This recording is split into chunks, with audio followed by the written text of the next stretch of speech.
again for another episode, and you guys spoke and I got great feedback on the last video. So today we're going to continue the series Finding Your Why, and today I am here with a classmate of mine, Ryan, and we're both first years getting through our first year of medical school. We have 20 days left of our first year.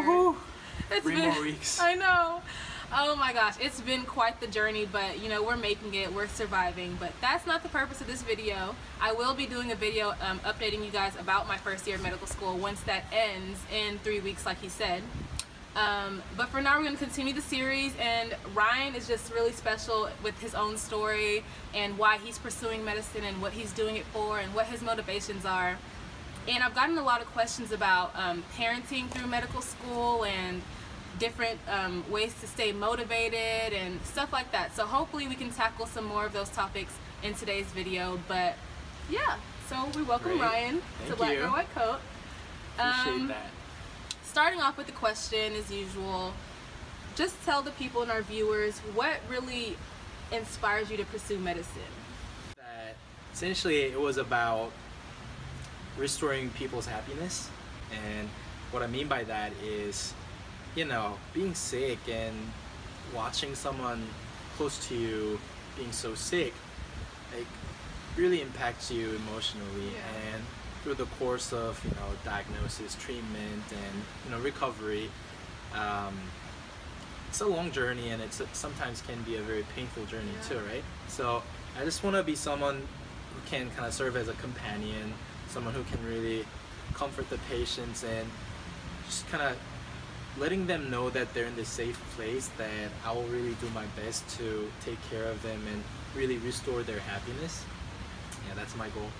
All right, that's pretty awesome. That's what I hope all of our classmates, you know, goal is as well, is to be that great doctor that's so compassionate about patients and just really dedicated to their well-being all around. And so that's really nice to hear. Was there a specific event or a specific time in your life that made you decide that you wanted to pursue medicine, or was it like ever since I was little I knew I wanted to be a doctor?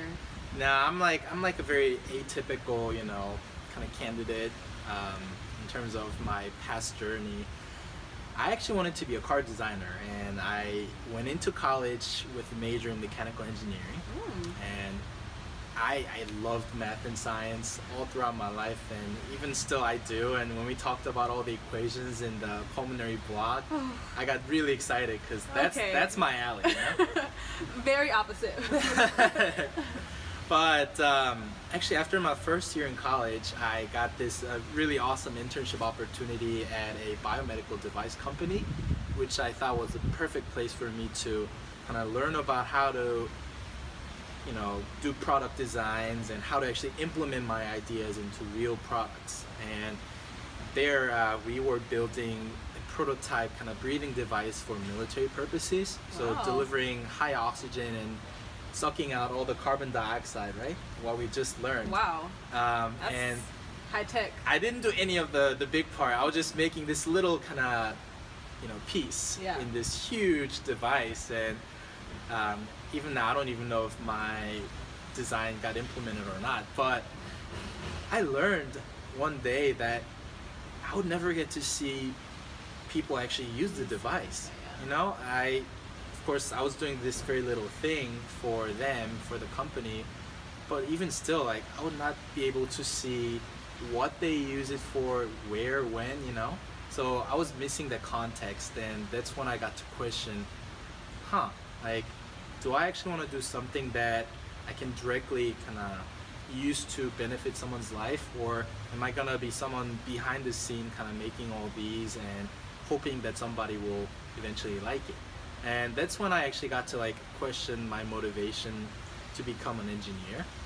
I was like, maybe I want to do something more people-oriented, more direct in terms of daily interactions with other people. And that's when I actually kind of quickly turned back, and I was like, I want to kind of do another quick search of different opportunities, and hopefully I'll find something more pertinent in terms of, you know, my goals. And that's when I actually transferred to Rice University, which is my alma mater, and I decided to stick with engineering because I had already done 2 years of engineering coursework by then anyway. So I wanted to continue that, but on top of that, I was really motivated by a lot of my classmates and colleagues who were going into medicine or dental medicine, and like maybe that's something I might want to pursue. And that's when I started doing shadowing experiences and research, and I was really convinced by the end of my third year in college that I really wanted to go to med school, because that's where I found me, I guess, the most excited and motivated. And so that's another common thread that we've seen both in this vlog, I guess, and in the last vlog with Catherine, like I was telling you about. She went in pre-med, and you guys heard her story 2 weeks ago. She went in pre-med and actually finished pre-med, and it took her graduating and exploring different options to find that she was really passionate about something else. And it sounds like you did something similar. You went in with that engineering, well, you got that engineering degree, and you had that as your first your first goal, but then you actually took the time to explore and look for something that made you happy, made you excited and intrigued, and you found that in medicine. So that's good to know. I think it's all about, your long-term motivation. If you have the right purpose, that'll carry you on through struggles, ups and downs whatsoever. But if it's something too shallow, something too nearsighted, then you might sometimes find yourself kind of fumbling. Yeah, we actually talked about that today, about extrinsic goals and intrinsic goals, and how the doctor or the typical person in medical school has the intrinsic goal of wanting to help people and wanting to be all patient-centered and care about the patient, and healing children or healing sick elderly people, or whatever specialty you want to go into. But then there are also people who have their extrinsic goals, which are monetary things, status, that overpower their intrinsic goal. And one thing to point out, that it is not like, we're taught that it's kind of like the fact that doctors make a lot of money is not something you're supposed to think about. It's not something you're supposed to say. But the fact that doctors make a lot of money is a fact. Like it feels good, like I was telling my group, it feels good to know that eventually in life I'll be financially stable for my family, for the future family that I want to have, and I'll be able to do things that I wasn't able to do in my childhood. I'll be able to do it for my family when I get older. So of course the extrinsic things do exist, but the passion and intrinsic motivation and what wakes you up to go to work every morning, or to learn about, to go through the excruciating study that we have to do right now. You have to be motivated from a place that is bigger than just money, bigger than just status, bigger than just family peer pressure. Which brings me to my next point, since I mentioned families. A lot of you guys have asked me about having a different perspective as far as a male, which he is, and as far as a parent, which he also is. So Ryan is the father to a beautiful baby girl, and just tell us more about your family and how that's been going through medical school. Yeah, so I basically began med school with a newborn. My baby was born on July 1st, and I think our class started in late July. August 1st? Yeah. So I started med school with a 1-month-old, pretty much. And now that I look back, the first semester was pretty hectic, I'm not gonna lie. And it was really amazing that I was able to survive and got into my second semester of medical education. Especially because we're so stacked with class duties like anatomy, team-based learning, regular ordinary lectures, and on top of that I had a crying newborn baby in the house. So being able to kind of manage all those together was a challenge. But first thing that I guess have to point out is that I got such an awesome support from my wife, and she really was the driving force, and she just worked so hard to support our family and take care of Madison whenever I wasn't home.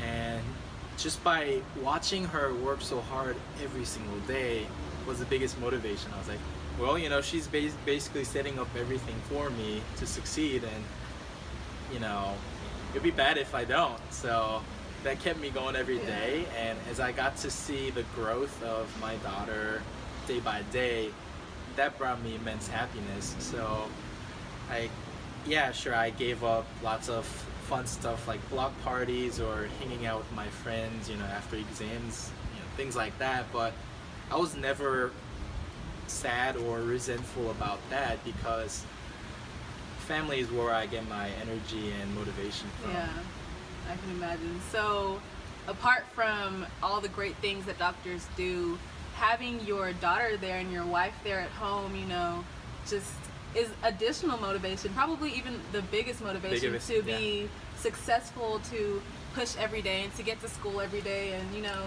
be the best doctor that you can be. So that's good. What advice would you give to viewers who are also parents, you know, whether they are new to this parenting thing and then now they're trying to take their MCAT, trying to get into medical school, or whether they have been out of school for a while, they have kids, and now they're thinking about going back to medical school and to pursue medicine? First thing I think that's actually most important is to make sure that this is the right path for you. It might, you know, sometimes take some experience. It might sometimes take some really deep introspection that, you know, you essentially have to talk to yourself and figure out that this is what you really want to do, because there's some consequences to going to med school with a family, because that means a lot of sacrifice, not just for yourself but also for your spouse and your child or children, because they're essentially going through this path all together.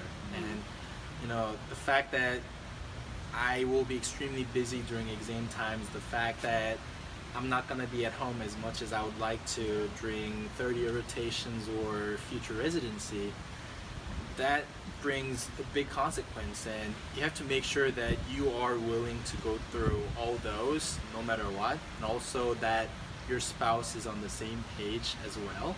And children usually, you know, follow through no problem, but it's just that, you know, this experience can either fortify your relationship much stronger or it can be detrimental. So make sure that this is a very sound decision, not just by you but also by your spouse. So I think that's number one. And number two is, don't be stressed and treat med school like a job. You know, if you're a non-traditional applicant like I was, you know, I used to have a job too, and it was 9 to 5, and whenever I would come home, I forget about work and just focus on my family. And I still do the same even in med school, you know.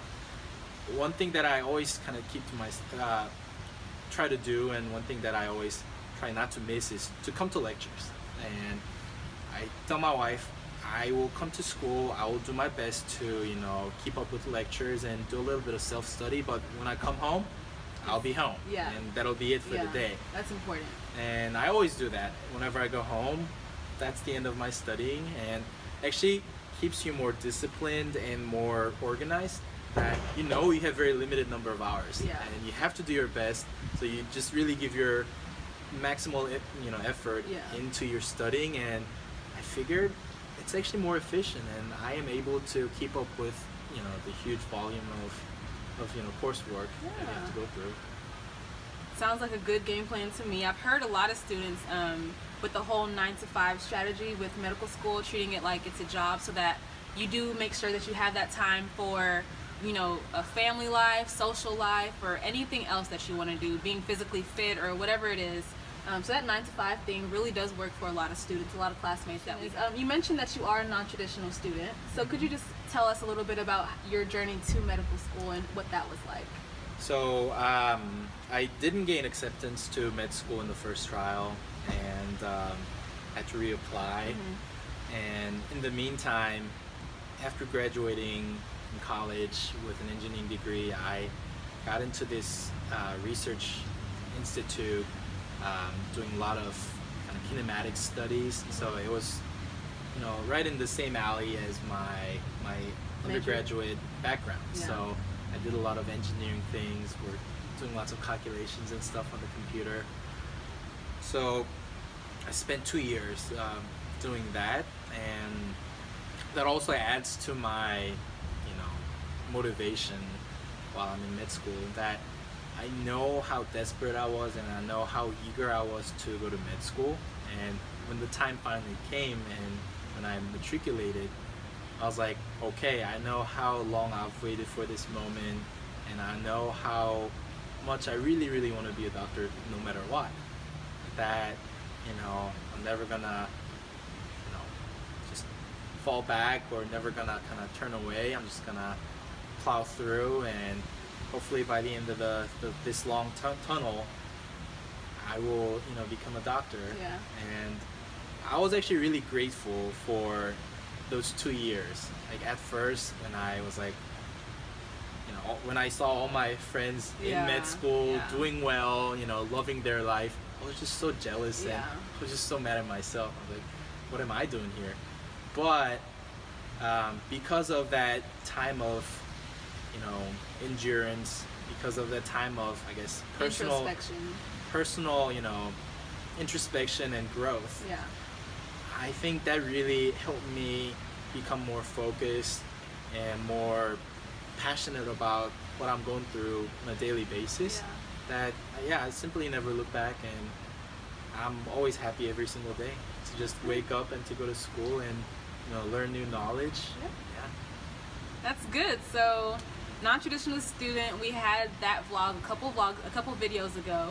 I hope you guys have checked that out. But just to further proof that you can do it, no matter what your journey is, no matter how different your journey is than your classmates from undergrad. That's beautiful. That's a beautiful story. I hope all of you guys that have been emailing me about having kids and going through medical school, I hope you can do it. Exactly. It's even more motivation. It's you have just a definite support system.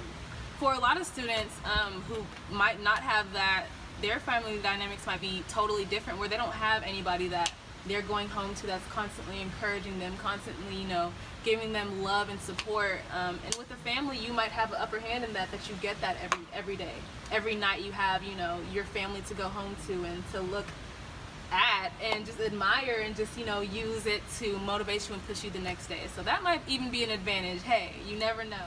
Everything that is a challenge for you can be used as a stepping stone, can be used as something to propel you and to advance you forward. So I hope you guys really enjoyed Ryan today. And last but not least, any last tips or advice you would give to a student who is looking for motivation right now? Looking for motivation? Looking for, like, how do I stay, this is what the emails I get, how do I stay motivated? I made a bad grade on a test and I really want to be a doctor, but I'm feeling like I'm not smart enough. I feel like I won't get high enough on my MCAT. What advice do you have for that student? Well, no matter what situation you might be in right now, just remember that you're a very precious person, and just remember that you're valued, your life is valued. And if you continue to, you know, have this dream of going into healthcare, becoming a doctor, just don't lose that. Don't lose that, and think about the big picture. Think about how you could be, what you could be in 10, 15 years, and just don't ever lose that image, and just continue marching forward toward that image, and before you know it, you'll eventually get to that point. I agree. All right, we got some great advice from Ryan today. As always, please like, subscribe, comment, all that great stuff to this video. Please share this video. And if you guys like it, we will continue on with the series, Finding Your Why. Thank you guys for tuning in today. Thank you guys for watching. Leave comments below. Let me know what you think. Email me, DM me on Instagram, whatever. And if you have any questions specifically for Ryan, email me and I will, you know, talk to him and we can see how we can filter that conversation. So please do feel free to reach out to me. Once again, thank y'all for watching Black Girl White Coat. Thank you. Bye.